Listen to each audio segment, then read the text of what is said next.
And joining us now on the debate, in the nation's capital, James Bissett, former executive director of the Canadian Immigration Service. And joining us here in studio, El Farouk Kaki, human rights activist and immigration and refugee lawyer. Sherry Aiken, assistant professor of immigration and refugee law at Queen's University.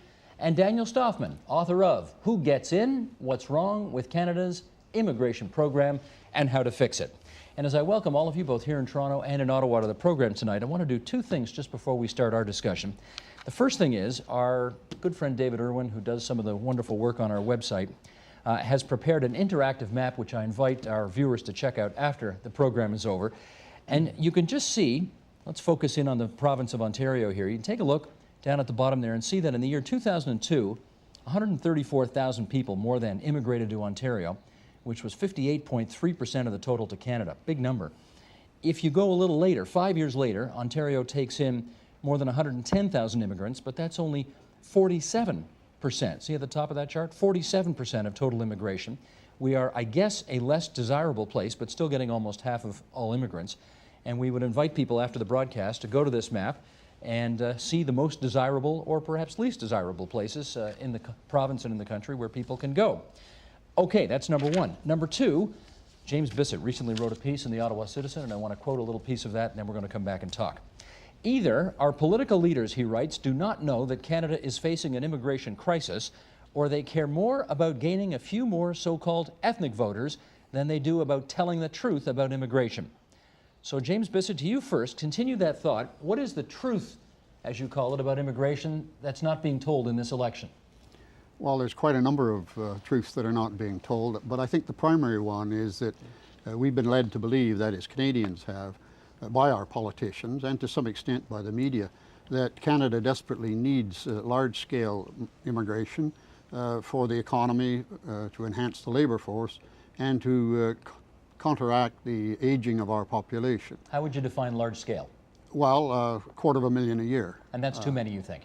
I think that's far too many, yes. What's a better number? A better number, I think, would be to cut that in half, for starters. 125,000 or so? Yes, in that range. When we were taking immigrants in that range, we were very successful with them, and when they got here, they were very successful. That all began to change in the mid-1980s, when the politicians realized that the really main reason that they should try and get more immigrants is because they see each immigrant as a potential voter. And economic considerations, labor force considerations, and aging of the population were still used as an excuse to take larger and larger numbers. But if you look hard at what's really happening here, you realize that most economists who study the situation do not really consider that immigration is helpful to the economy in any significant way. Okay, let me go to some others here who have also studied the situation and may have similar or dissimilar views. Sherry Aiken, into you first. What do you think of the premise of Dr. Bissett's argument here? Well, actually, I think it's quite controversial. He refers to studies, and I agree. There are studies that suggest the trends that he's pointing to, but there are equally a number of other studies that point in the opposite direction. And it's probably one of the things I emphasize to my students most when I teach this area of immigration. I speak about the fact that right now there's tremendous paucity of reliable empirical evidence with respect to outcomes around economic immigration. It hasn't been studied over the long term. It hasn't been studied effectively in a comparative way. And yes, there are single studies here and there that point in different directions, but for every study that Mr. Bissett cites, there are others that point in other directions. So for example, the question of economic performance, which is a primary concern here, are immigrants actually contributing to the Canadian economy? Are they a net positive good for Canada? Well, it depends on how you look at it. Do you look at it in the short term, in the first 5 years, or do you look at it to the second generation? And indeed, as a report just noted in the Globe and Mail this morning, based on 2006 census data, we see immigrants, certain categories of immigrants from certain regions of the world, outstripping native-born Canadians by far, by the second generation, and some lagging behind. Indeed. So in fact, it's a very okay. complex question. We got that. We're going to go around the horn here and make sure everybody gets equal time on this. Daniel Stoffman, to the thesis put forward by James Bissett, you say what? Well, I don't think he was talking about individuals. There's no question that many individuals do very, very well, and it's also true that some don't do well, which is why a lot of them go home, as you suggested. I don't know of any major serious study that says that immigration in itself is, quote, good for the economy in the aggregate sense, and I looked at all of them when I was doing that book. How about if you don't say good for the economy? What if you just say good for Canada, which is a much broader definition? Well, it's good for certain sectors of the economy. There are winners and losers. I think that's the most interesting way to look at it. And as another StatsCan study said recently, immigration puts downward pressure on wages. So that's good for employers. It's not necessarily good for the people whose wages are compressed. You know, if I as a writer suddenly find that hundreds of immigrants come in who are competing in that occupation, I'm not happy about it. I would prefer that none came. You know, it's better for me. And that's really what immigration is all about. It's about winners and losers. The real estate industry up until now has been a huge, huge winner. But if you're in the market to buy a house, you're not a winner, you're a loser, because the houses cost a lot more. Al-Farouq, where are you on this? Well, I mean, I think you can find a study that'll tell you just about anything you want to hear. And when we talk about labor and people finding jobs, right now the government, the current government's got a program to address labor shortages. So there's people coming into Alberta to work in all sorts of jobs. But these are temporary, and that's also been a dangerous shift in our immigration policy, to bring in people on a temporary basis, not give them rights and protections, and then discard them once their labor, they've been juiced off their labor. But on the main number, where James Bissett's argument is we got 250,000 people on the list to come into this country every year, and he says it's twice too high. Yeah, what do you think? I fundamentally disagree with that. I actually think that we need to increase our numbers, increase our tax base, so we can increase services to our populations. James Bissett, if you had more people than 250,000 coming in, would in fact you increase tax revenues and the tax base, et cetera? No, certainly not. I mean, and quite apart from the economic argument, and I agree with Mr. Stoffman, I haven't read any economic argument saying that immigration really does help the economy significantly, not only in Canada, but studies done in the United States, in England recently this summer.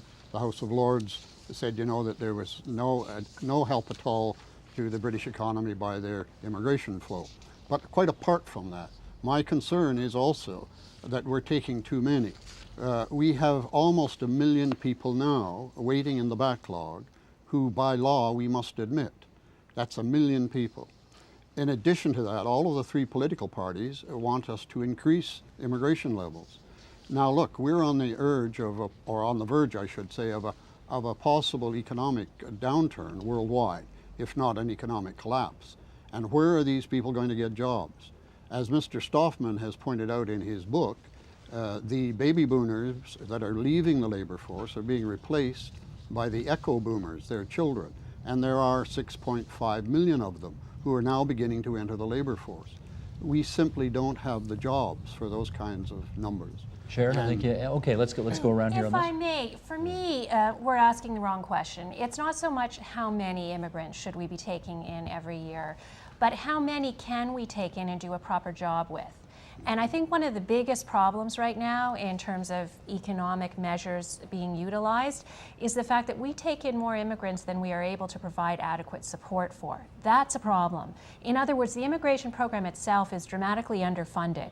It's dramatically underfunded with respect to settlement services that facilitate immigrants' arrival and integration into Canada, access to the labor market, etc. None of that is going to cetera. change in the short run. So And how that's should the we... problem. I would be concerned about increasing the number of immigrants without a parallel commitment to ensure adequate support for their integration. In which case, if 250,000 is too many, given the amount of money... I'm not suggesting it's too many. No, It's but saying that we given don't what we're put spending our money today. where our mouth is. Okay, That's so the problem. I really want to Yeah. get a better sense of this. Given what we are spending, not what you'd like us to be spending, but what we are for settlement, et cetera, what's a better number?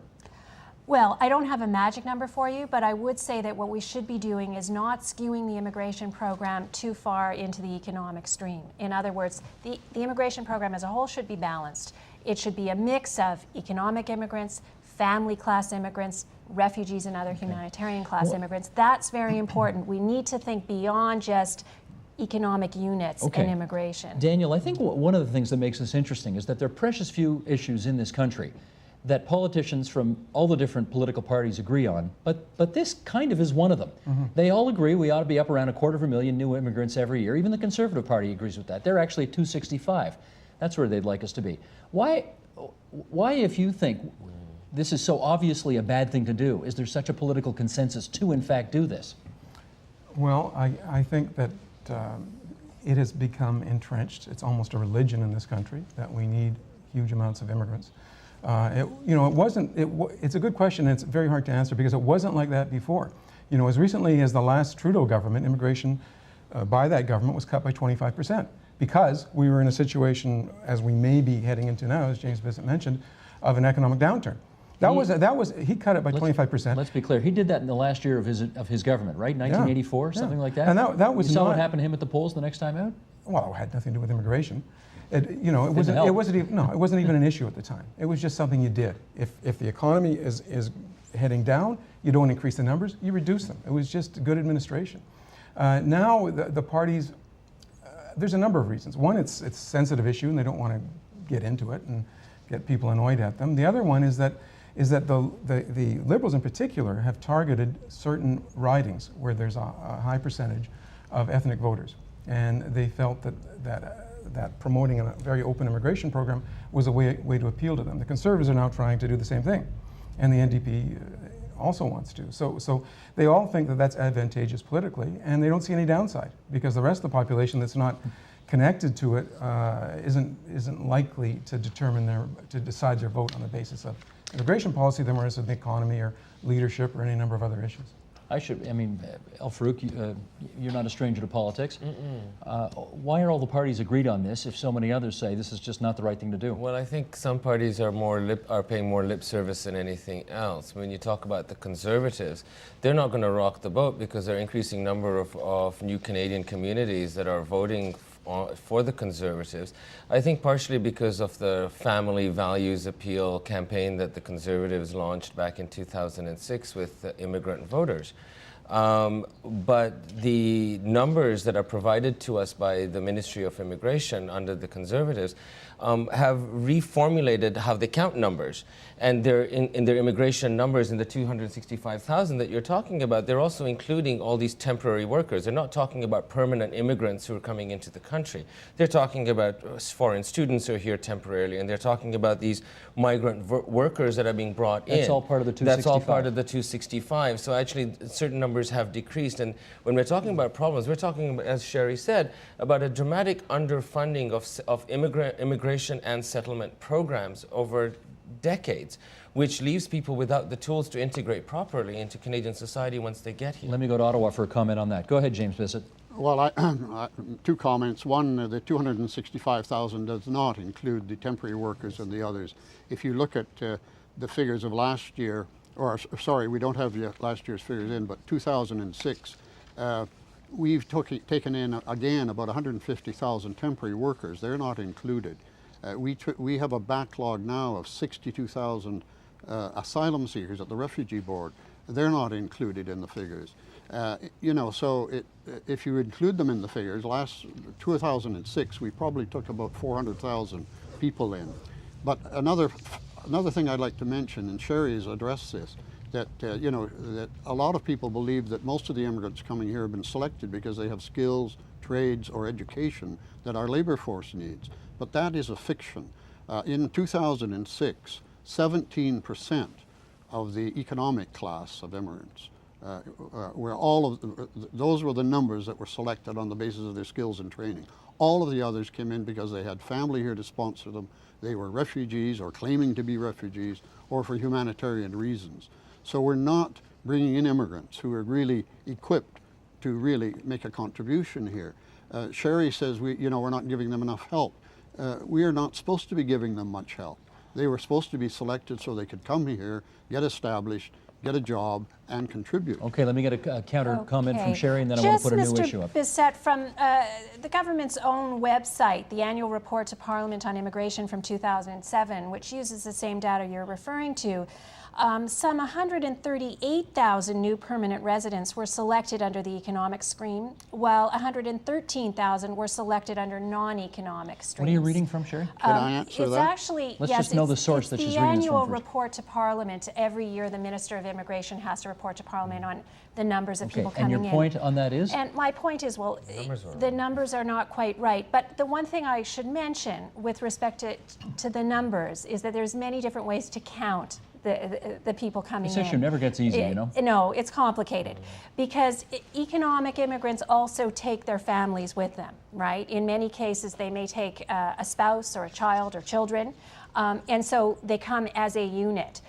They come under the economic stream, though. They don't come under the Okay. family stream. Quick So response, that may be what quick Mr. response to Bissett Ottawa, is then I getting will put a new issue on the table. Well, that's my quick response. Of the government will tell you that 50-some% are on the economic class. What they don't tell you is that if you take away the spouses and the dependents that come along with the principal applicant, then you come down to 17%.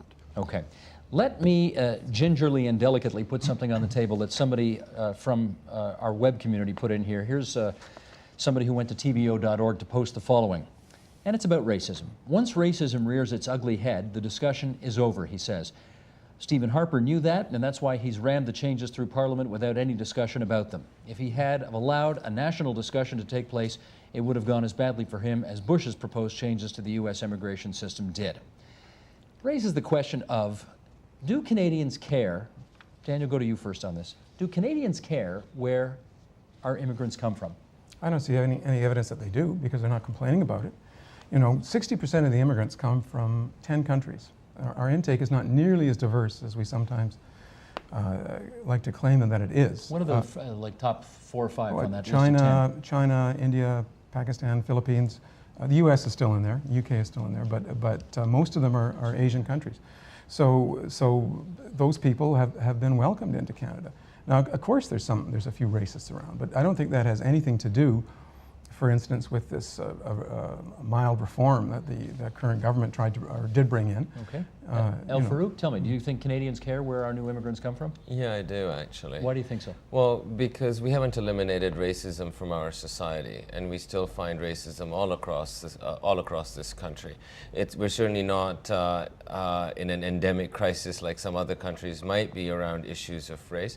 But yes, I think it does influence how people react to their neighbor and who's coming in. And in the work that I do, I certainly see people who are victims of racism, and there are glass ceilings. There are gender ceilings still in our society.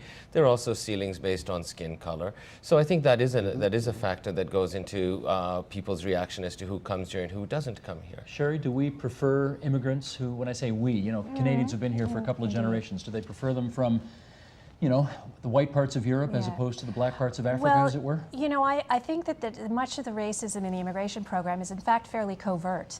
It extends to things like how many visa offices are in the entire continent of Africa versus how many we have in other parts of the world. The reason why the numbers of African immigrants, for example, are so low is because we don't facilitate their immigration to Canada. And we don't facilitate it because? It's a question of policy choices, where to put the visa offices. Where we perceive to have the most valuable immigration uptake is where we choose to put the most resources, and value is defined, of course, by Ottawa. Now, that's one of the ways in which racism operates in the immigration program. The other very critical way is what happens when people actually arrive. And that certainly affects attitudes about immigration generally. And there we're talking about all the barriers that people face. Let me ask the hard question to James Bissett. Do we prefer our immigrants from the whiter parts of Europe as opposed to, say, from the Muslim world or from parts of Africa or the Caribbean, etc.? Absolutely not. I mean, this is just nonsense. Take a look at the figures. The top source countries are China, India, Pakistan, the Philippines, Iran. There's very few immigrants coming from Europe now, or from white parts of the world. And the reason that Africans are not coming here in large numbers is not because we don't have the facilities there. We do have. It's because they don't fully meet the selection criteria. The selection criteria now is putting all the emphasis on education and very little on anything else. If you don't have a lot of education and are able to speak one of the 2 official languages, your hope of meeting the selection criteria is very limited. Let me put your comments to El Farouk. When you look at the numbers of people who are coming and the places from which they are coming, as James says, is it kind of hard to argue that this is a racist situation? Well, I think you need to talk about access, and Sharon certainly talked about that. If you don't have visa offices, there was a time, for example, when Pakistani claimants had to go in to New Delhi to get their visas, and Pakistan and India were at war. So it's about access. If you only have 3 visa offices in the whole of Africa, it doesn't matter whether you're skilled or not if you don't have access. But I think that to dismiss race or racism from our society is actually a mistake, because we need to grapple with our issues in order to be able to move forward. Not dismiss, but you live in downtown Toronto. I live in downtown As you Toronto. look at downtown yeah. Toronto, would you I get not- called. I came here as a kid. I still get called names every now and then. I know other people who do. We've got studies that show us that certain ethno-racial communities earn less on the dollar than others do. So we know that there is a problem around race in our society. And the reality is that our controls for bringing people in or letting people into the country are tighter now than they've ever been in our history.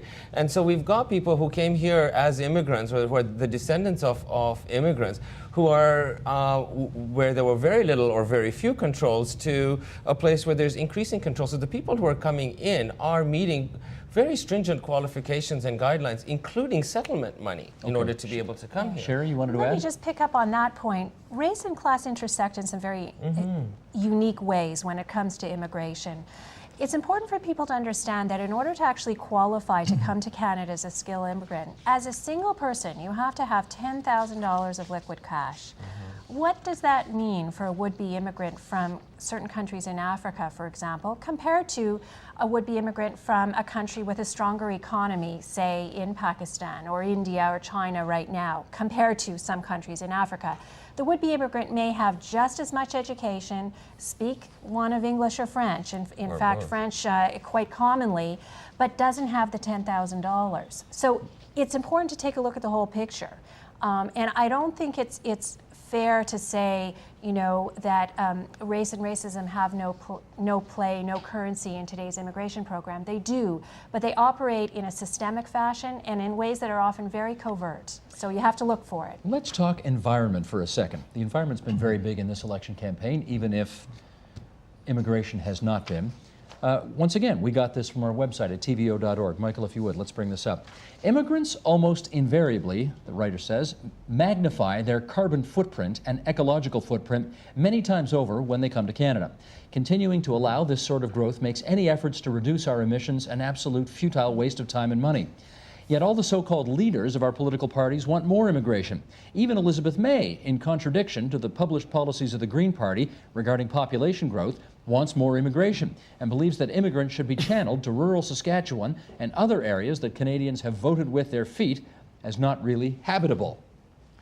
Anybody watching from Saskatchewan, that's not necessarily the views of the people who operate or host the programs on this station, but anyway, there's somebody put it in there. James, let me ask you this. Could the government make it a condition that if you wanted to come to this country, you might have to live in, say, a more remote part of the country for the first 5 or 10 years that you were here, and on that condition we'll let you in?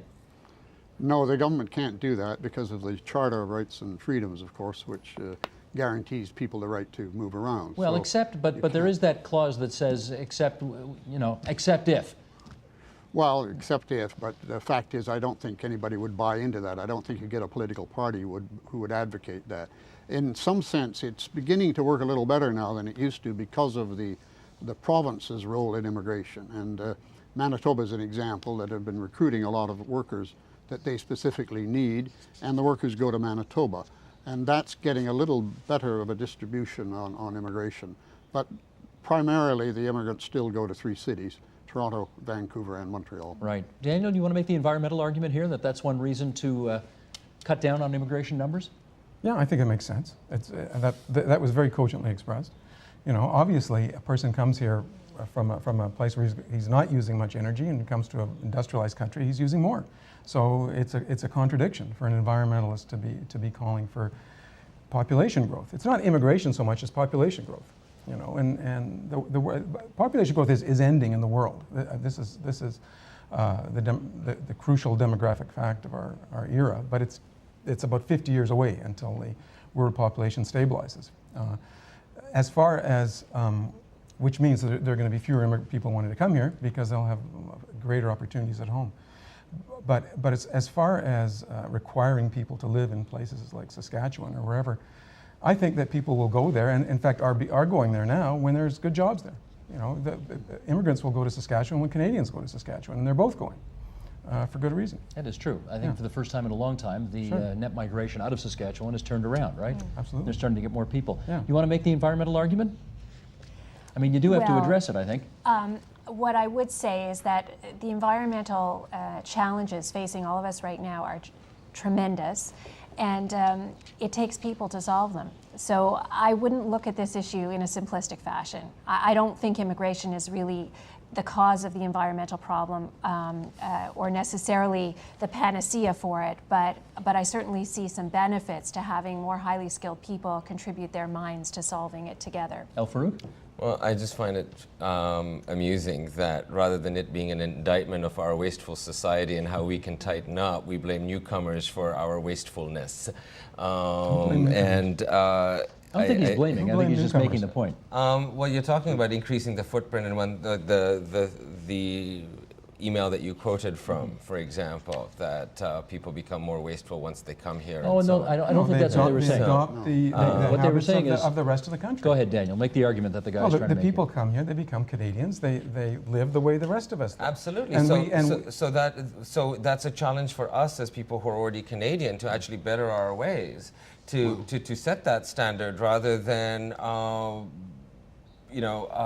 induce others to adopt our wastefulness. But it doesn't negate the Can I, argument that can I having make a more, point here? having Hang a on, greater It seems to me, population rather is- than us Let's looking just at make- ourselves to come up with Fred? better strategies in terms of the environment, that we're actually saying, well, we shouldn't let more people in because we're wasteful. James Bissett, I'm trying to get you in here. Go ahead. Yeah, well, I mean, a study in Britain not long ago by the Academy of Sciences essentially said that anyone coming in from a third world country to England has a footprint that's 10 times larger than the native-born or the immigrants that are living in England. So I think if you look at Toronto, Vancouver, to a lesser extent Montreal, already these cities are suffering a great deal from environmental problems. Traffic congestion, garbage disposal, high rates of social welfare. These are problems that have occurred because of injecting into those cities 250,000 people every year. The schools, the infrastructure of these cities are beginning to suffer. Miller, the environmental minister of Ontario, keeps repeating that. He's saying, look, come on, there's a limit to growth here. But we don't have any of our politicians listening to that. Just confirming, do you mean Gord Miller, the environmental Yes, commissioner? Gordon Miller, that's right. He's the commissioner, not minister of the environment. Sorry, yes, the Right. commissioner. Let me put another thing up here, because you referenced this earlier, and I want to follow up on this as it relates to the economic argument here. And this, again, is from James Bissett's piece in the Ottawa Citizen last month. It says here, a study published this year by Professor Herbert Grubel of Simon Fraser University revealed that the 2.5 million immigrants who came to Canada between the years 1990 and 2002 received $18.3 billion more in government services and benefits in 2002 than they paid in taxes. That's right. And then let me go on and pull a question out of that. There was also the, Sherry, that you referenced earlier, the report from StatsCan that came out earlier this weekend, which said that Latin American immigrants are not faring well economically, even second and third generation Canadians not doing well. When you put these two pieces of information together, I mean, does it leave you a little on the short side of the argument? Not really. No? First of all, Professor Grubel is only looking at a very short-term, static snapshot of the impact of immigration. And that's one of the whole problems with all of these studies, is that there are very few of them that actually speak apples to apples, rather than, present a bunch of things that actually aren't comparable. Professor Grubel looks at a point in time with a group of immigrants without looking at the long term. And immigration is a long-term project. You've got to consider second and third and fourth generations, is that what you Absolutely. mean? It's not, and certainly long-term in an individual's life. So we understand that, for example, when someone first arrives, it takes several years. And it's indeed taking longer than it used to as a result of a variety of factors I alluded to earlier. But the real impact needs to be looked at generationally. And when we do look at that snapshot, what we see is that immigrants from certain regions of the world are faring extremely well, better than native-born Canadians. For example? And others are falling behind. Who's So doing well? immigrants from China immigrants from India and Pakistan are outstripping native-born Canadians in terms of net earnings, second, third generation. Unfortunately, the ones that are lagging behind are from Africa and the Caribbean and Latin America, as well as the Philippines. And there's very particular reasons for that. What would be the, I think, you know, we've certainly on this program and across many media looked into the reasons why some of these groups that you've just mentioned have not done as well, but the Philippines is not one that would normally come to mind. Why the Philippines? We need to look at why the composition of the mix of immigrants coming from the Philippines. There's a very significant percentage of people coming under the Living Caregiver Program to Canada from the Philippines, which is a troubling program in many different ways, but also one where the transition from caregiver to other occupation is often a difficult transition to make. The vast majority of caregivers, according to some research I've read, have a great deal of difficulty once they complete their required 2 years of work in someone's home to get out and actually integrate into the labor market and do well. El Farouk, can you talk to us about how, do you have a percentage of your clientele that are from Latin America? Yeah, the majority. Majority? Yeah. Why aren't they doing well? Even second and third generation. Yeah, I can't really answer you that. I saw the article as well, but most of my clients, I have many clients who have gotten themselves into language programs, who are, you know, becoming fluent in English, who are working. A number of them have gone back to school. I've been in private practice now for 15 years, and I can't tell you that I've kept in touch with all of my clients over those 15 years, but certainly a percentage. And every now and then I get an email or a Christmas card from somebody that says, this is what I'm doing. So I found the statistics a little bit rather interesting, and I would be interested to sort of take a look at what that population base consists of, as to when they came here, how they came here, and where they came from. Let me go to James Bissett on this. Why would there be some ethnic groups that are persistently having trouble even 2 and 3 generations later, do you suppose? Well, I think it's you know, a matter of, there are probably quite a number of factors, but one of them is culture. They're coming from cultures where they haven't had an opportunity to be educated to our standards. They're coming usually from poverty, and that's, I think, the significant difference.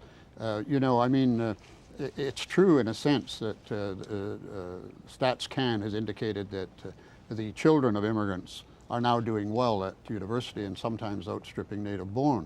But if you look carefully at that, those are immigrants that came here prior to 1990. And this is what Grubel's argument is, that the immigrants that were coming before 1985, 1990 did very well. And it's their children that are now showing up. And so if we do take a look at the long term, I'd be surprised to see that the children of the immigrants that are coming since 1990 do as well, because they're not being selected as well. They're coming in often from poverty countries of poverty, and their parents simply don't have the education and the money now to send their own children on to school. Okay, Sharon wants to Actually, respond to this. our selection system. I mean, if we Hang want to on, look in sorry. the long Yeah. term, Forgive as me, Sherry we're down says, to- we haven't done that Down to yet. 2 minutes here. I want Our to make sure we get selection everybody system in. is far more rigorous. It's a far tighter screen Today. today But none than of the, it but was in the 17, past. Sherry, 17% alone are the only ones that are coming in under that criteria. Yes, but The their rest are- families, when they come in and when their families come in, they have to come in with liquid cash in their pocket. And if you're one person, it's $10,000, and if you're a family of 4, it's yay many more $1,000. None these of that peop- is enforced, as you well know. It Oh, is no, that's your not true. application's chucked out if you don't meet that financial burden at the onset. Mm-hmm. That's the truth. Sherry? Absolutely. It's become far more difficult to get into Canada today than it was ever before. And in fact, I'm very critical of that. I think it is mistaken. I think part of our problem is we've skewed the immigration program far too much in favor of wealthy immigrants from wealthy Absolutely. countries. Let me ask, we're down our last minute here, and Daniel, I want to put the political question to you. Sure. Why is it that you think that this campaign has been so studiously avoiding immigration issues from top to bottom? Because all the parties agree. So there's nothing to debate. Maybe they don't debate, but certainly citizens groups can bring the issue forward. I mean, media hadn't covered this very much at all. Well, No, why they is don't. that? They don't. I don't know. We don't cover it very well in the media. I mean, there are some very good articles written, like James Bissett's, and of course my book, and all kinds of great stuff is written. But it doesn't seem to stimulate a public debate. I don't know why. But James Bissett, you got a thought on that? Yeah. Well, I think, you know, a lot of Canadians have a romantic concept of immigration. It's part of our mythology. We all have fathers, grandfathers, great-grandfathers who came to the country. They tended to be unskilled, poorly educated. They hacked their way out of the wilderness. They planted the, the farms on the prairies. And that kind of romantic image of immigration is kind of deep in our soul. The problem is the immigrants have changed, and so has the need for them changed. These are not the kinds of people we need anymore. And those kinds of people that come here have a great deal of difficulty. But my problem is we're just taking too many. We're not servicing the immigrants well, and we are causing the country to perhaps get into the situation that some of the European countries have, where we are developing an underclass of people who are the hewers of wood and the drawers of water. And James Bissett, I got to get in there because our time is done. You get the last word on the program. Thanks so much for being there on the line from the nation's capital for us, okay? Thanks very much to have me on. Thank you. El Farouk Kaki, Sherry Aiken, Daniel Stoffman here in our Toronto studio. Good to have you alongside as well.